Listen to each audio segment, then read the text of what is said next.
Hi, I'm Steffanie Rivers, and I want justice. The police officers involved showed reckless disregard.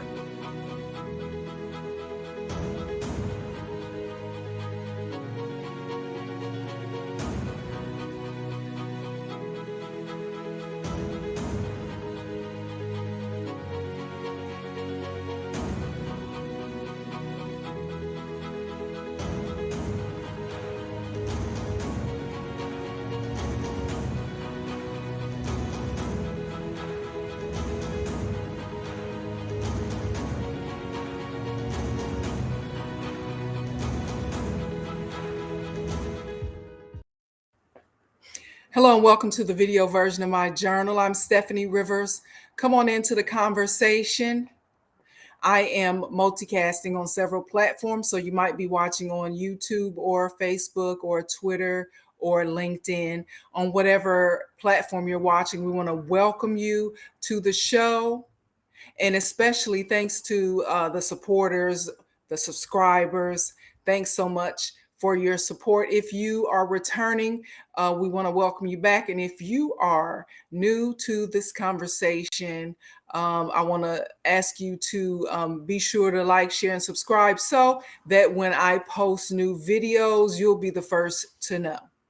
So it's been 2 weeks since the release of videos that showed at least 5 Memphis cops using unjustified deadly force against a Black motorist in early 2023, almost 5 weeks ago.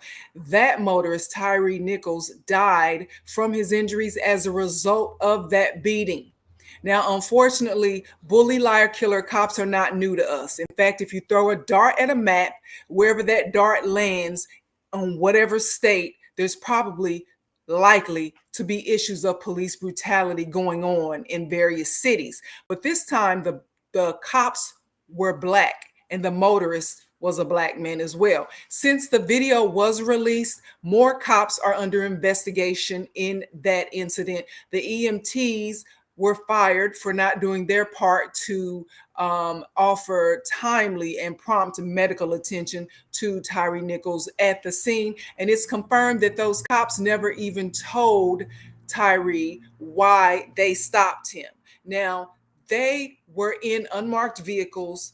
They had on dark clothes. It was at night, and traffic stops are not a priority for this now banned Scorpion team, the special ops unit.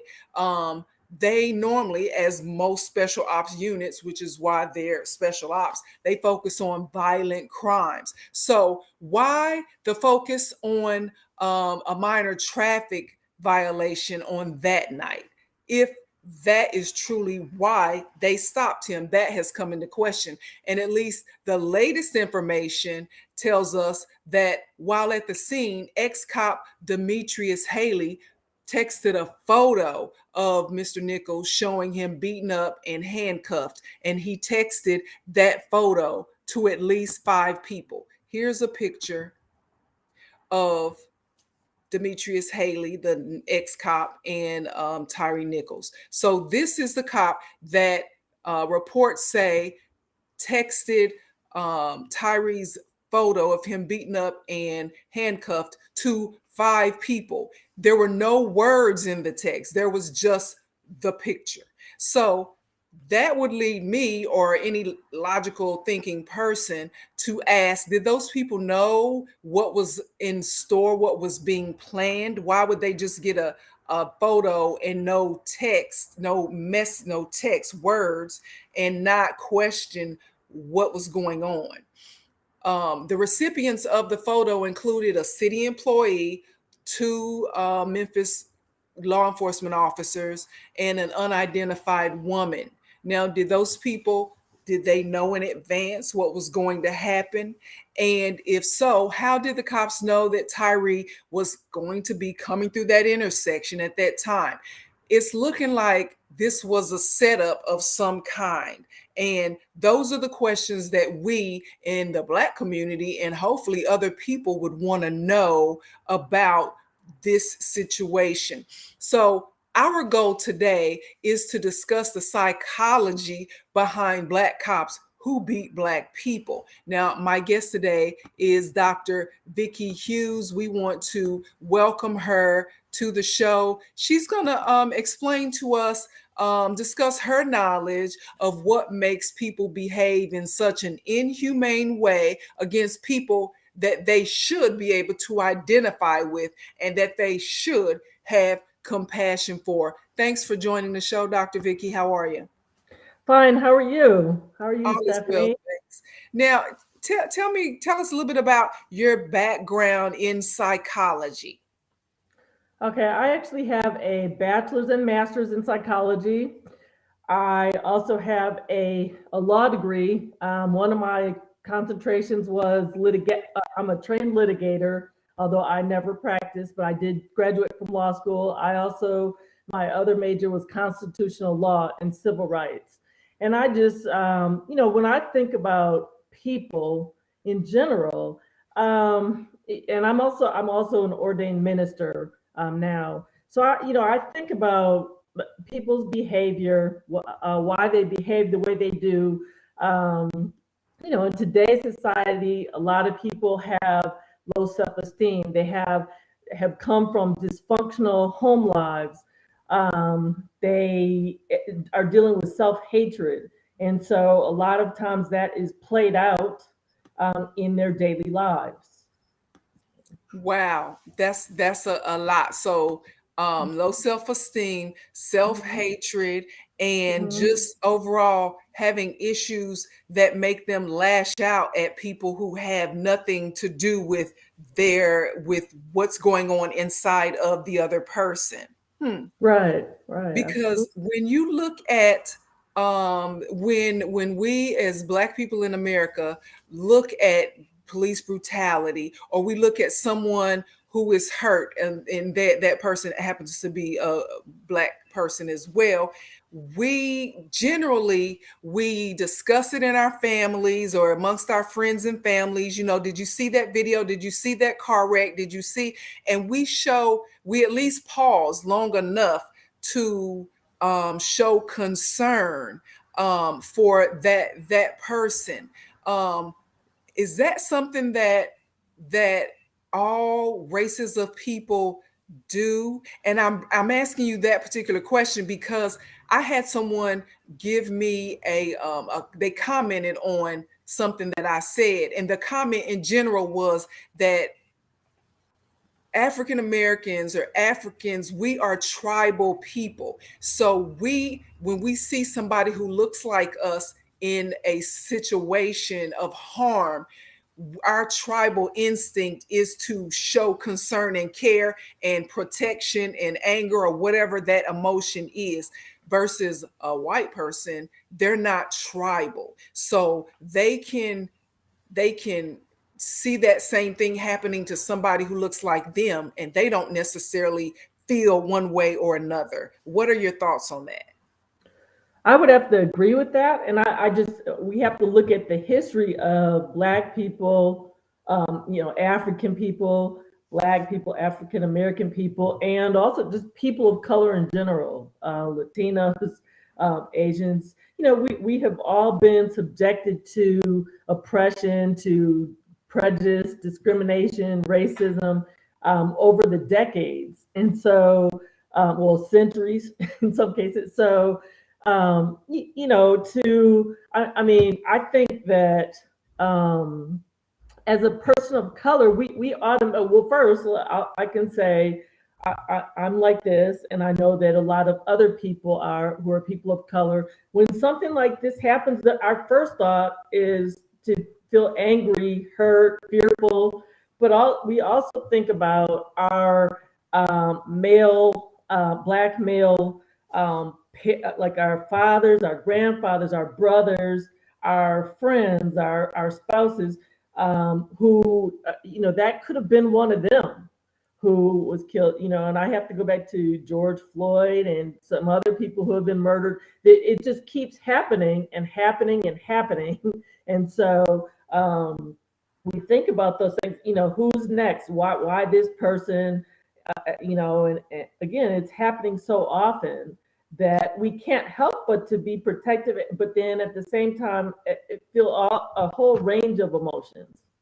So, and a lot of us, are we truly experiencing trauma? And when we see a video, even though we weren't there in person, and we keep seeing a video or keep looking at the same video, talk to me a little bit about trauma, because we are saying, don't show that video, or don't keep watching these type of videos, or I'm tired of seeing this type of video because it traumatizes the individual over and over again.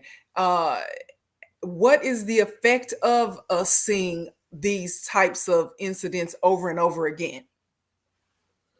Well, I would say it increases our fear. I can say that I have not watched the whole video. I've watched snippets of it that have been on the news, but I have not watched that entire video. It is traumatizing. And again, you just think about, what was that person going through? Why did he have to deal with that? That could have been somebody that I know, or or any of us know. It is traumatizing, and you would continue to see those images in your mind. I can speak for myself, even though I'm a Black woman versus a Black male. When I am driving now, I am very, I look around. I am more conscious of, oh, is there a police officer around? If a police officer is about to stop somebody, I'm like, oh, please don't let this be me. You just your whole I guess awareness of your surroundings and what you're feeling and what could possibly happen. It's just heightened because of the trauma we're seeing, the murders we're seeing. Again, it's so frequent now that it's traumatizing, and it's long, not just short-term trauma. This is long-term. I mean, you change your lifestyle, your way of thinking. And I don't have children, and I'm not sure if you have children, but I know No. that is a whole nother level of fear and concern if Mhm. you have children, and you have to think, if as long as your child is with you, you can pretty much protect them. But when Mhm. they are not in your presence, and they might be faced with this, what the trauma of that Mhm. is a whole nother level of concern. And so let's look at uh, group think. Or do you have kids? Do you have children? No, I don't have any kids. But I don't have any, but I can just imagine every time if I had a child, I would be fearful every time the person that child left the house, whether to go to school, to work, depending on the uh, child or adult child's age, I would be fearful every time. Because you just never know. It's so random. It seems that you just never know who they're going to select.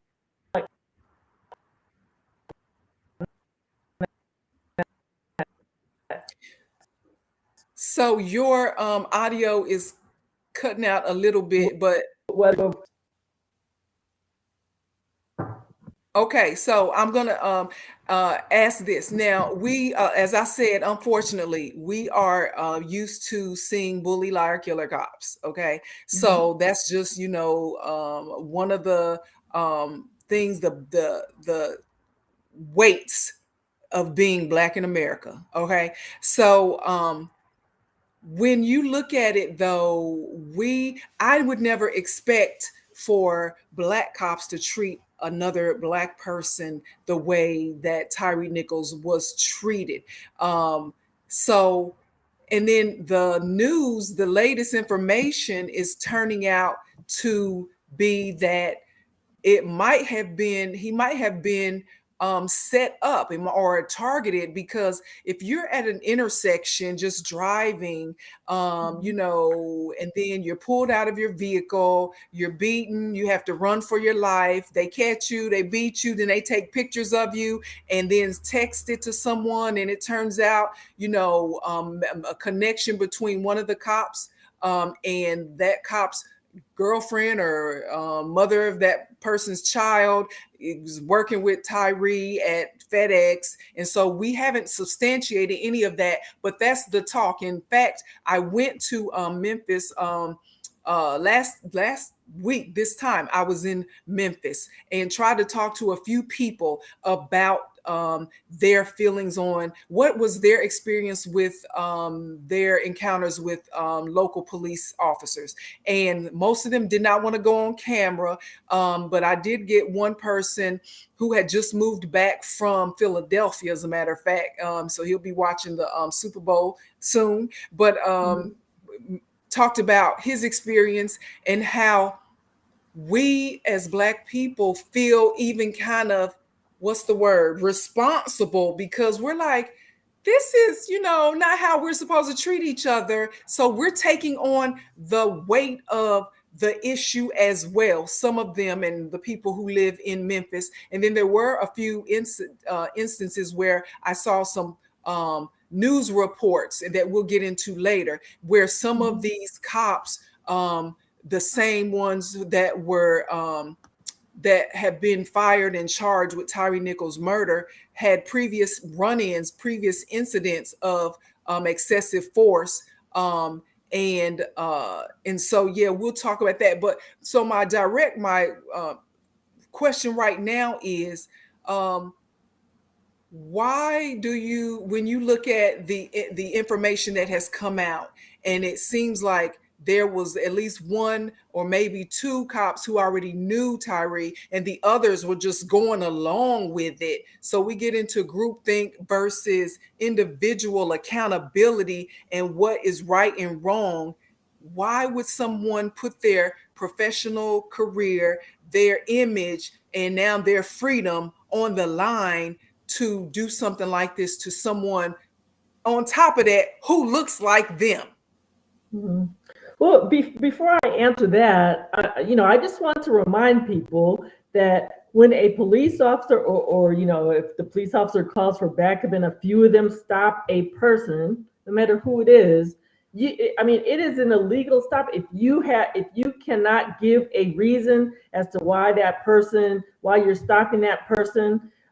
You can't do that. You can't just randomly stop people. You have to be able to state you ran a red light or something like that. So that was wrong in itself. But as far as a group of them, targeting Tyre, I have wondered, even before, this has been going on for, or talked about now for a couple of weeks. So, in the beginning, I thought, oh no, they were all black.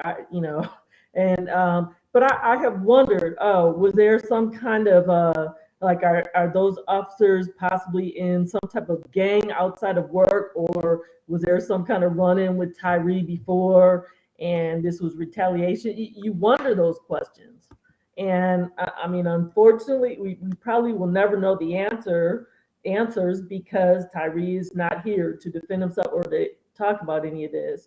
But you wonder, about the background. There had to have been some kind of background for them to target him. Like I said, they had no specific thing that they stated. You are being stopped for this reason. So So, if you are watching and you want to comment, you can, or if you want to come on live with us, I just put the link in the chat for you to join the conversation live. And again, this is the Journal of Steffanie Rivers, and I'm Steffanie Rivers, and we're listening to my guest, Dr. Vicki Hughes, and just want to let them know they can come on. Or if you know anybody who lives in Memphis and they have an experience to tell about their interaction with the cops, we would like to hear that. So, when I was growing up, there was, and I was studying psychology, there was something called the Kitty Genovese case. Are you familiar with that? Kitty Genovese is essentially this woman in New York City. She was being assaulted and or murdered. And let me take off because I'm Steffanie. So she was being assaulted or murdered in an apartment or either outside. It was in a heavily populated area at night. Mhm. She was screaming, "Help me, help me." And nobody, there were people who looked outside and saw what was going on. There were people who walked by on the sidewalk across the street who were in proximity of the crime happening, and nobody called the cops, because later on, as far as psychology is concerned, everybody thought somebody else is going to do this, somebody else is going to take control and stop what is going on. And so when you look at this, because now, since the George Floyd modern day lynching that happened in 2020, a lot of police departments across the country have adopted the rule that says, if you are a law enforcement officer and you are in the proximity of police brutality going on, unjustified use of deadly force, you have an obligation to stop what's going on. And so they are now being held accountable for that, or supposed to be being held accountable. And you'll have people who said, in this case in Memphis, as well as all over the country, when things happen, they say, oh, they need to be trained more, or they need to be, taught differently. There's really, this is common human decency, people. You don't need to train somebody to stop somebody getting beat up unjustifiably, especially if it's one cop and another one standing there. Now, so then that comes into the blue, meaning law enforcement, the blue versus everybody else.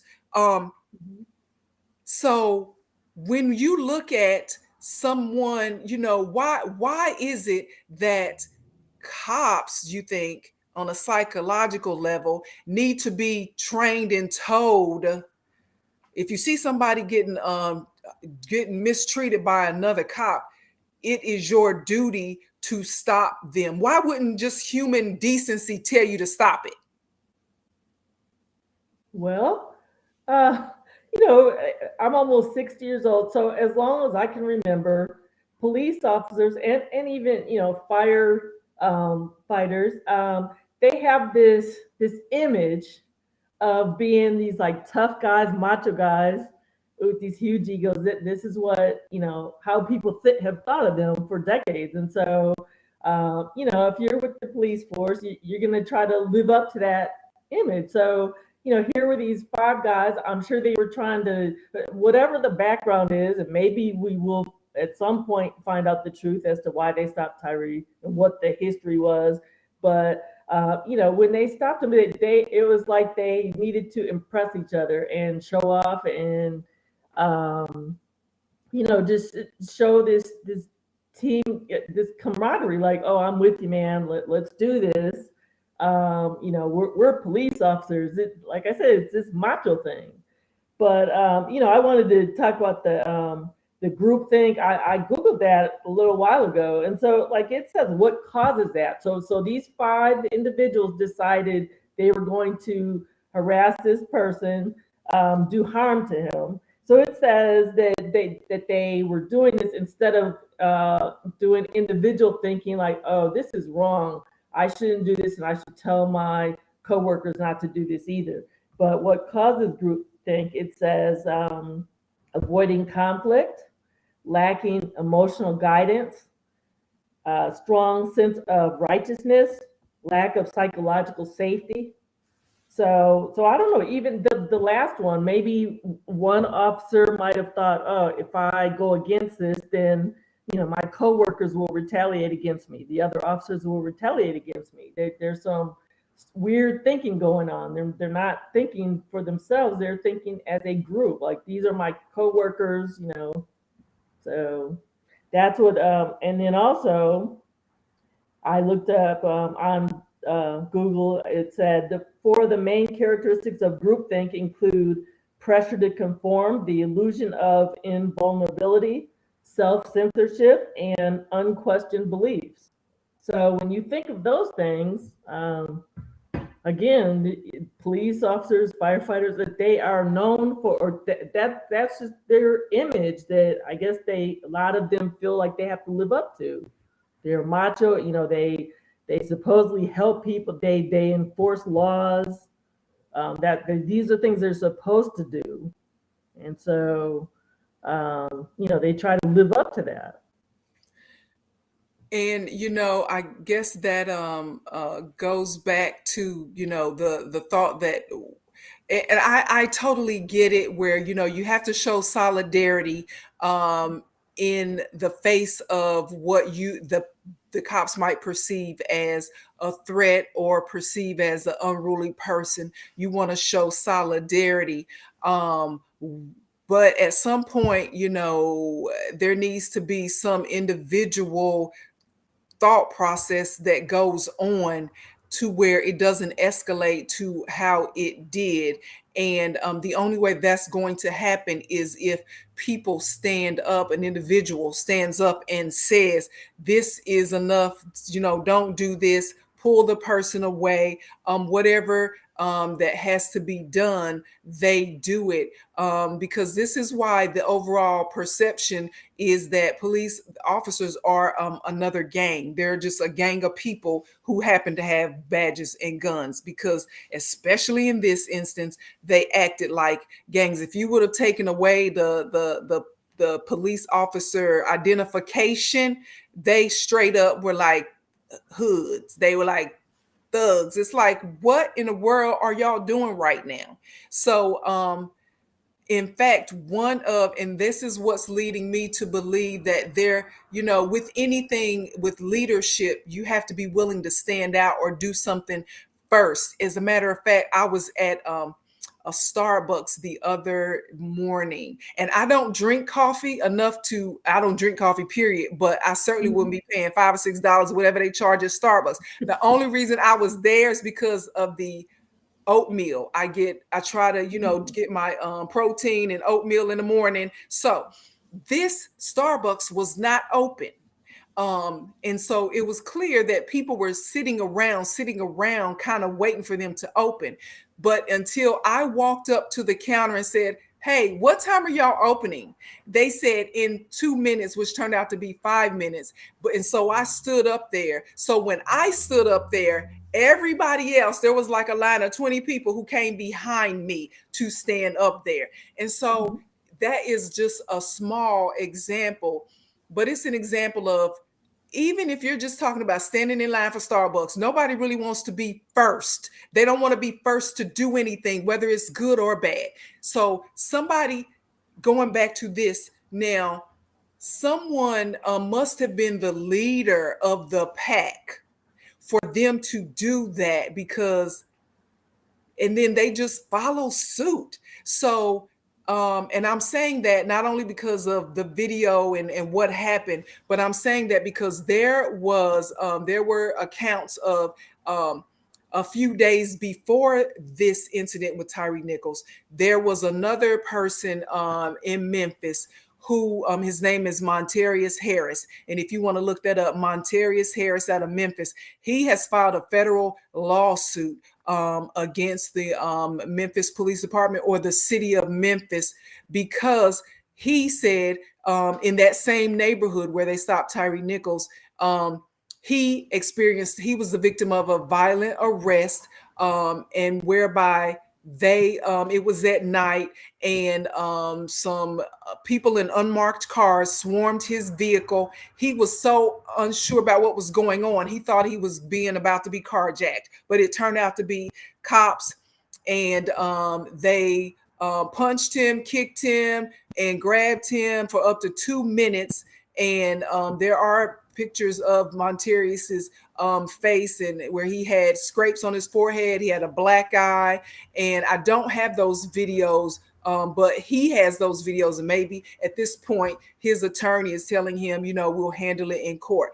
But he came out after the Tyre Nichols videos to confirm I too have had an issue with the Memphis Police Department. And then this is something that happened 2 years ago. This was a young lady named Khadijah Towns, and she talked about her experience with the Memphis Police Department. And I'm going to share my screen, Vicki, and we're going to watch this 2-minute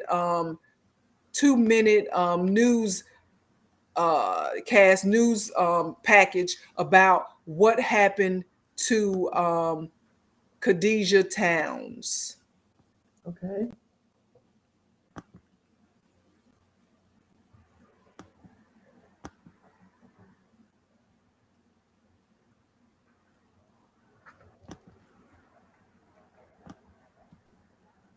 The evening of February 21st, 2021, Memphis police got a call. There was a shooting at the Walgreens on Knight Arnold. Khadijah Towns and her aunt were there. We was returning a red box, and we was getting another red box. She says they were about to leave when a male officer approached her, asking if she heard gunfire. And I told him no, and he told us we can go ahead and leave. She says as she put the car into reverse, a female officer stopped her. Her aunt hit record on her cell phone. It's a traffic stop. Oh my God, y'all! We was getting a red box. Where's your we was ID? getting a red box, y'all. Where's your ID? Why you need my? What I do? What I do? She wouldn't tell me what I did. She was just telling me to get out. Why would I? What are you doing? She proceeded to stick her hand in my car, unlock my door, and kind of arm wrestle with me. 2 male officers each grabbed her arms, then put her into handcuffs. I'm crying now. I'm like, you dislocated my shoulder. He just telling me, stop resisting, stop resisting. I'm like, I'm not resisting. I'm trying to tell. Because if you look at the video, my hand's behind my back. Officers then approached her aunt and the video ends. Town says officers put her into the squad car. She says she demanded they take her to the emergency room for her shoulder pain. Her family followed the squad car, so the officer pulled over and got out. And drew her gun at my brother and my aunt. Town says they took her aunt into custody while they took her to the hospital and then to jail, but she says she never faced any charges. She said she did give a statement to MPD's internal affairs, but never knew what came of the case until last month. She saw the mugshots of the now former Memphis police officers charged in Tyre Nichols' death. One of them, Demetrius Haley, the officer who put her into handcuffs that night. Were you surprised? I wasn't surprised because how they did me at Walgreens. Towns' incident was in Haley's disciplinary file WREG investigators uncovered. He was written up in Towns' case, not for using force, but for not filling out the proper paperwork to alert his supervisors that force was used. Haley told Internal Affairs he did not know why they were handcuffing Towns, and the officer who helped him was not familiar with why she was pulled over in the first place. A lieutenant did say Haley routinely makes good decisions, and he was sure this was a limited event. The female officer, Alexis Brown, said while investigating the shooting call, she saw Towns laughing in her car, so she initiated the traffic stop, and that Towns became verbally and passively resistant. She put Towns into her squad car for investigative detention, also claiming she found marijuana in the car but disposed of it. Internal Affairs says Brown violated a number of policies, including excessive force. She resigned before her disciplinary hearing. And for them to give her time to quit on her own, that wasn't fair at all. Town says what's also not fair, her case was never turned over to the Shelby County District Attorney's Office for review to see if any of the officers did anything criminally wrong. See, a month after her incident, the then DA and the former police director created a new policy. All cases of excessive force that result in disciplinary action would be sent to the DA's office for review. Again, the officer quit before she was disciplined for violating the excessive force policy. We asked MPD if that's why the case was never sent to the DA. We have yet to hear back. Okay, so I'm going to stop it right there. Now, so a lot that went on here, but one thing is that this young lady, Khadijah Towns, saw First, this happened in 2021, it's 2023. They never reached out to her about her case. She just happened to see that this one of these cops that beat up and killed Tyre was the cop who arrested me. One, two, they stopped her. The female officer said, I stopped her because she was laughing in her car. Okay. And then three, the female officer said, I found marijuana, but I threw it away. What? And then they allowed the police officer to quit before excessive force charges, if any were going to happen, could have been filed against her or put into her police file. So many things going wrong here that, but the main thing that I wanted to bring up is that this cop, Demetrius Haley, that's one of the things, excessive force was used. And I'm pretty sure if it wasn't Demetrius Haley, it was another cop that before he became a Memphis Police Department law enforcement officer, he was a corrections officer and was was brought up in a lawsuit for beating up an inmate. But because the inmate filed the suit or tried to bring up the case after 30 days after it had happened, a judge said, well, it's been too long for you to bring this up. So the statute of limitation for us to care about this basically has passed. And so they let it go. So these are just, and then for the police department to not have followed up with her, she has to see this happen to somebody else when she tried to tell them about some incidents that they needed to look into before now. So what are your thoughts? Well, I mean, so we've seen what happens when incorrect behavior is not addressed right then. So it's, they get away with it, the person or people get away with it, and then it just continues to happen because there were no consequences when they did the things in the beginning. And I mean, I guarantee you said that was in the video said 2021, right? That was not the first time that Demetrius Haley and whoever else had done anything like that. That might have been the first time his name came out, like he was caught or told on by Khadijah Towns. That had been a pattern of behavior. And then you said, I can't remember the other officer's name. You said one of them had been in trouble when he worked for the corrections department. So how did he even get hired at the police department in Memphis if he'd been in trouble with another government agency, doing as a corrections officer? Like I said, there are no consequences. They just keep doing jobs like this or changing jobs and doing the same behavior. If they don't get punished for it, why not keep doing it? I mean, they obviously get some kind of satisfaction out of doing that, out of treating people like this. And again, if they're not punished, it will just continue. And now we see the result. Like now they have actually killed somebody. So when we come back, let's talk about what, how we can, when we're looking at prevention or what do we do about this as a group of people or as individuals to keep ourselves centered where we should be. We'll talk about that when we come right back after this commercial. Okay.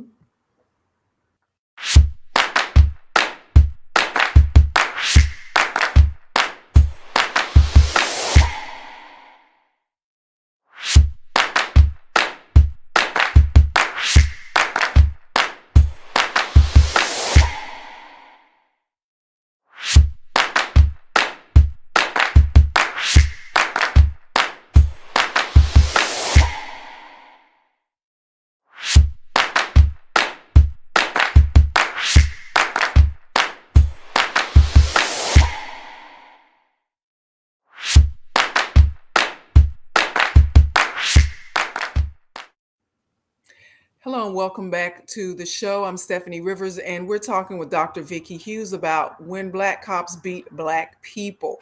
What can we do as individuals to keep ourselves centered and keep our compassion in the midst of it seems a fast moving mean world out there. You know, we have children. How can we help them to stay compassionate and have enough courage to speak up in the face of adversity, to either help somebody or to speak up on behalf of yourself?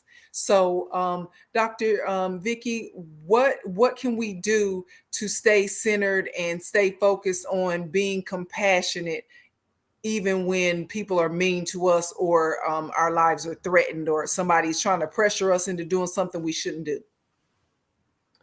I mean, my answer to that is to just remember that we are children of God. We were created to be on this earth. Our lives have value. And we just, my mother always tells me, every time an incident like this happens, I talk to my parents about it. My parents are retired educators. They live in another state. My mother always says, we have to be aware of what's going on now, because it's increased, the violence against Black people of color. We have to be aware of it, but we can't be paranoid. So we still have to live our lives, and we just have to just do things to, I guess, make ourselves safer, maybe change our routes, change our like daily routines and things like that, and just try to stay encouraged. I'm an ordained minister, so I would have to say to just pray and just always ask God for protection for ourselves, for our children, for our families, coworkers, friends, and just do things like that. And I think that part of this also to try to keep ourselves safer is to really put pressure on police departments like the one in Memphis to first of all, they are going to have to start doing more detailed background checks.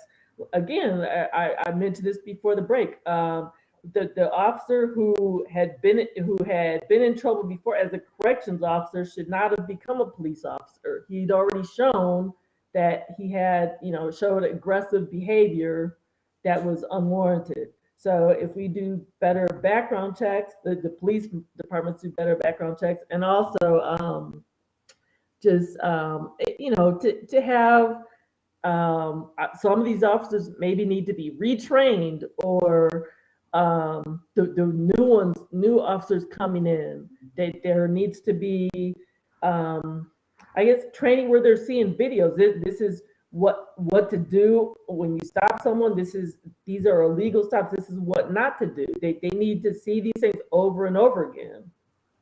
Well, and I will say that when I was in Memphis and I was watching the local news, I did see where the city council has now made it, they're going to make the Tyre Nichols beating videos a part of the training for incoming police officers. But it's just still hard for me to believe that you have to show somebody what is wrong and what is right to that extreme. Of course, scenario training is the thing. What if you're in this scenario? What should you do? What shouldn't you do? But to that extreme, who doesn't know that that's not right? But I certainly understand. More training is better than no training or less training. So I can appreciate that. So it's just, for me, it just seems as if going back to the person, the now ex-cop who was a corrections officer before, it seems as if these are instances that prove there should be some type of database where corrections law enforcement officers, whether you work at a prison or you work at the schoolhouse or you work a beat, you are subject to being a part of this database when you are in a position where you have shown excessive force, and because these cops are allowed to get to quit, and they're not put on any type of list, and then they go to the next jurisdiction and they get hired again. And in this case, with the cop being a former corrections officer, it was not going to be on any list, even if they had a list, because the case was not allowed to go forth. The person who was beaten up at the jail filed the complaint after 30 days. And apparently that's a rule. If it's 30 days old, you can't file a complaint. So that's why they didn't know about it. But do some research. They research the heck out of us when we want to get a job and do a background check, and then they do a credit check, and they got all these checks. But you allow somebody to have Right. You allow them to have a badge and a gun to do all of that, and you don't know who these people are. So we do have a few comments in the chat from Afro Denali saying you can't erase black male self-hate. And then you brought that up in the beginning of Dr. Vicky, that some people just have self-hate. We have scars. It's saying we have scars. Police in Nigeria and are killing us black youth too. So it's not just in the United States. And as Madam Cynthia said, 5 cops with badges is a result of black male self-hate. So yeah, I guess if all you look at is the media, and you look at what the media has to say about your group of people or segment of people or stereotype of people, and you believe that, then I guess self-hate can develop. But I just don't I just don't see how people can, and I know people can develop self-hate based on their experiences. Mm-hmm. So I have to, thank my relatives, my parents, my mother, my community for showing me love, for showing me self-love, and how I should take on self-love instead of self-hate. What's your take on it? Well, first of all, I think I said this earlier as we were talking. I'm in my late. I'm almost 60 years old, so times are so different from when I was growing up. So I have to. I don't understand it, but I acknowledge that there is a lot of dysfunction during family upbringings. A lot of people might. I'm like you, Steffanie. I was raised with, self-love. I was exposed to my Black history. My parents made sure of that. I was raised in church. I grew up in a 2-parent household, but a lot of the things I'm saying, the way I was raised, are not how a lot of people are being raised now. So again, I have to acknowledge that, even though I don't understand it. I think that because we keep seeing people, our people get harassed, get killed because of the color of our skin and who we are as Black people, it does weigh on you. When you have self-hatred, you cannot, what was I going to say? Like at some point you're going to start especially if you've had a dysfunctional upbringing, haven't really had a support system. At some point, you're going to start believing that stuff. It probably happens before you even turn 18, and you graduate from high school and go on and do whatever in your lives. You develop this self-hatred. You don't value your own life, and so how in the world could you're not going to value anyone else's life? But that's what, when those 5 police officers were beating Tyre Nichols and he ended up dying, like that even just the snippets I saw, even if I hadn't seen the video of it, just hearing that tells me that they didn't like themselves. They didn't think of consequences. They didn't think, we're doing this harm to someone who looks like us. None of that crossed their minds, or if it did, they dismissed it and kept beating him. So, it's like this ingrained thing. And then they probably wanted to, there's this other aspect. Maybe because they are Black males, maybe they wanted to impress their white colleagues, say, hey, we're just as macho as you. We can do the same thing. We're gonna rough this guy up. So, I think a lot of things were at play because why would they not get to the point? I mean, I'm telling you, it's puzzling to me how 5 people are doing this. Not one of them thought this is wrong. Not one of them, so not, none of them stopped doing it. None of them said to the others, man, let's go on. He doesn't deserve this. They just kept doing it. So that's like self-hate. They didn't care. They don't value their own lives, obviously, because now, if they're convicted in a court, they're doing time in prison. So none of that mattered. It's just there was this self-hate that transferred to this other person. It's really a sad situation. Yeah, and someone before I forget said your African earrings look great, the colors, the Ethiopian colors. So I wanted to pass that on. But yeah, Okay. because It's Black History Month, so I thought, let me wear these. it is just, just amazing all the way around. And it just perpetuates, more men in prison, more Black men in prison, because these people, I don't know why they wouldn't go to prison. I say that after every issue like this, and cops are being held more accountable these days. But you say, oh, there's no way this guy ain't going to prison, and some of them get off. But they're going to, they've at least damage their professional reputation. They are probably going to prison. If they have kids, or kids are going to grow up without them, that's going to cause more issues. And so it's just a never-ending cycle of the damage to Black families and our in society and our cohesiveness. And it's just,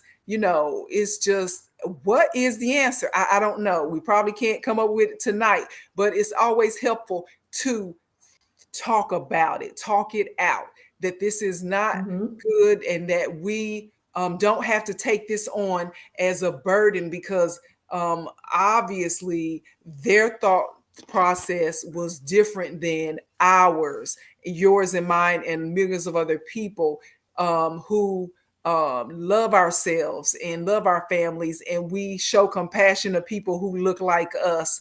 And when things like this happen to people who look like us and people who don't look like us, we show concern and compassion. So I want to thank you for being here tonight to talk about this. Any parting words? If someone these days, a lot of psychologists do virtual therapy. And I have not done that, but I thought, do I need to just sit down and go over some stuff with a therapist? Do you offer therapy virtually or in person? And what do you think about people sitting down to talk about their under issues that they might not even realize are affecting how they go out into the world?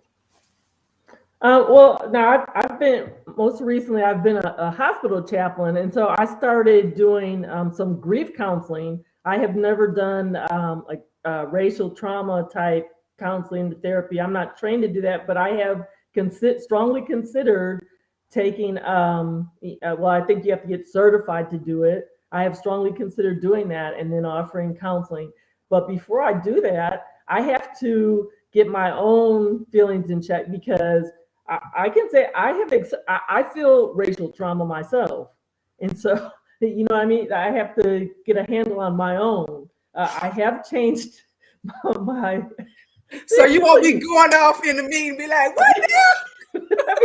Seriously, I can say that I have to even go, I think it was when Breonna Taylor was, when that situation happened with the police brutality. I think that was a couple months before George Floyd, or around the same time. And I felt trauma from that even before I saw the George Floyd video on TV, because I'm a single person. I live alone. So, I think, God, what if I was sleeping and the cops mistakenly came and then I ended up killed?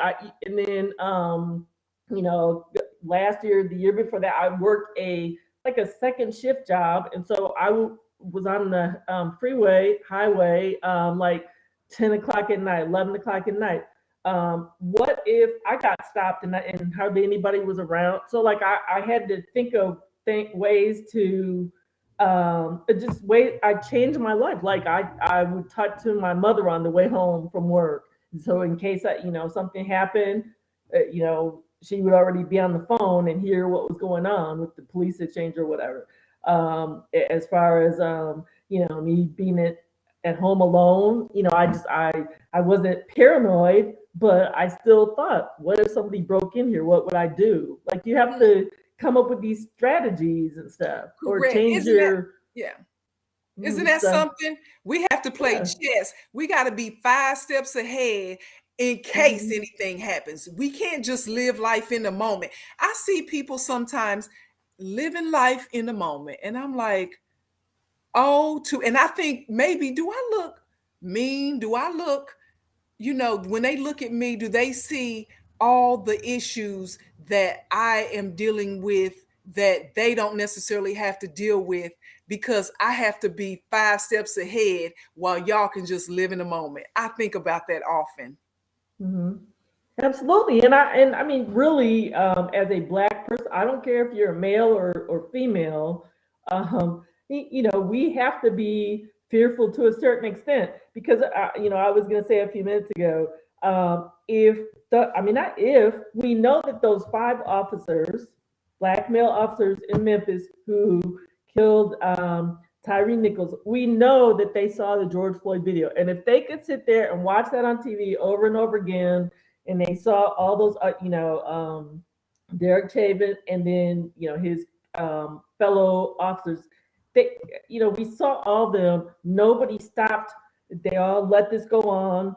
And then, George Floyd died. If you can watch that and then still 3 years later, I don't care if if there were 5 Black male officers, 2 Black, 1 Latina, 2 white, whatever the combination of those 5, if you could do that to Tyre Nichols after seeing this George Floyd's video from 3 years ago, something is wrong. Like how can you not stop and think, I shouldn't be doing this? Right. And we're all in danger. Amen, sis. We're all in danger. And it's sad on so many levels, because without getting into the whole rumor mill, if it is indeed true that he was targeted because of some relationship issue, why would you put it's like no forethought. You would think these are like 12-year-old, 13-year-old boys, the way they were reacting, versus grown men with careers and families and like you said, knowledge of the recent incident with George Floyd and other people who have been stopped, and the perception of bully cops and all that. It's like, how could this be? How could we be right here? Whatever happened to? I'm sorry. I was gonna say, whatever happened to? Okay, so if this was, I hadn't heard the relationship issue scenario. So if one of the Black males was mad about some previous relationship issue, why couldn't he be man enough to go and talk to Tyre Nichols privately? Why did it have to play out for us to now see while Tyre is, he's dead now, in the grave, he's in heaven, they had his funeral and everything, but we've seen this play out. It didn't have to get to this point. It was like publicly done, this retaliation, instead of just going and man, whatever, anything. I agree. And then your audio is going out again a little bit. Have talked this out. So you're right. It's like so many options, so many options that could have happened, because we know, issues happen between people. But And then that goes back to what somebody said in the chat.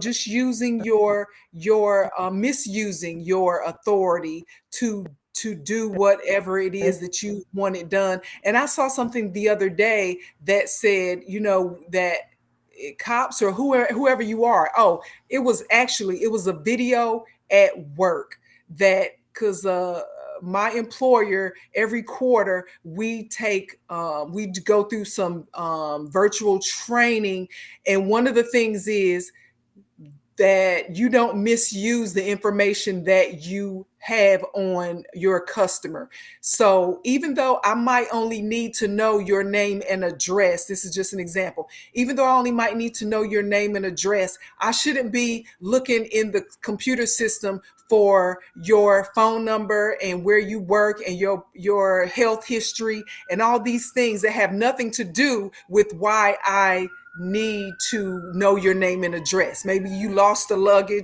piece of luggage, and all I need to know is how to get it back to you. I don't need to know all the other stuff. And even though I might have access to it, I shouldn't be going in. And so that was a type of training. So let's go to the police department.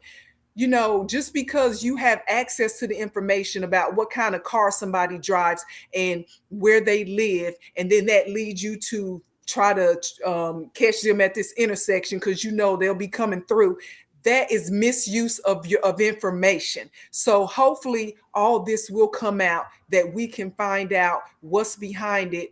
And, it just really lends to the distrust that we already have of law enforcement agencies.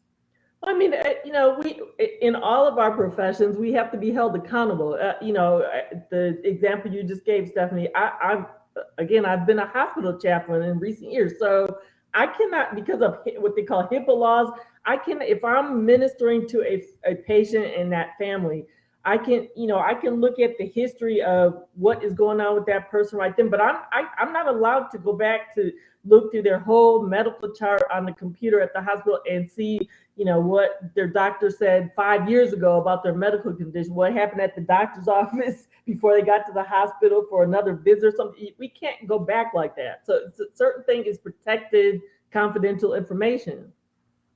Right. And so, just all the way around, people need to respect each other, their privacy, their person, and respect. So at any rate, I wish we could continue this conversation. And I know that you have a panel that you often do on various social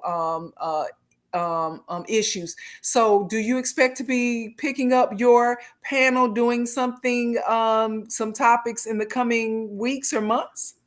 Well, I'm thinking about it. We haven't done a dialogue for, I think it's been about 3 or 4 months now, but I'm considering it because, the issues like this need to be talked about. So I've talked to a couple people recently. I know, Steffanie, you've been one of the panelists on my show. So, I would probably pick it up. Probably, let's see, this is February, probably within the next month or so. It's much needed. And I encourage viewers here on Steffanie's show, keep watching, invite other people to watch her shows, and start dialogues of your own. This is the only way that we're going to get, things done, or just to improve behavior, understand each other better, to talk through things. So, in your show, your panel is shown on Facebook Live as well, right? It is, but it was for a long time. But there are some saved YouTube. A lot of the episodes are on YouTube, and I'm trying to remember the channel. I think it's just Embracing Diversity, and there's a colon, and then dialogue series. So they can also go to your Facebook page, which is Dr. or Reverend Vicki L. Hughes, if they want to find out more about you and your upcoming topics for your shows. So I mean, my Facebook page is Vicki. I don't think there's a period on it. I think it's just Vicki L. Hughes, Hughes, and then I have a Facebook page and a group for Embracing Diversity. All right. So we want to thank you, Dr. Vicky, for being our guest and shedding some expert light on what might be going on in the minds of Black cops who beat Black people. We'll stay tuned as well. I always like to be a part of your panel, and I think sometimes I come across as the militant person on the. But I just like to add, because I think sometimes when we talk about issues, everybody is like so kumbaya-ish. Oh, let's just get along. But sometimes somebody got to say, look. And sometimes I end up being that person, and I'm okay with it, and I hope you are too.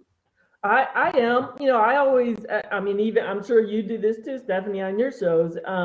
When I had mine, I wanted dialogue, I wanted debate.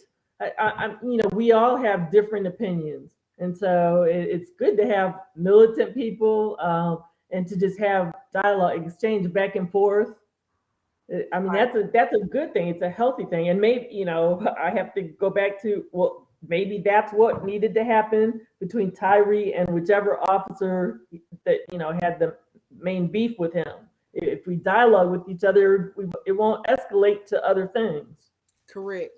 Well, we will certainly keep in touch, and you have a great rest of your weekend, and we'll see you next time.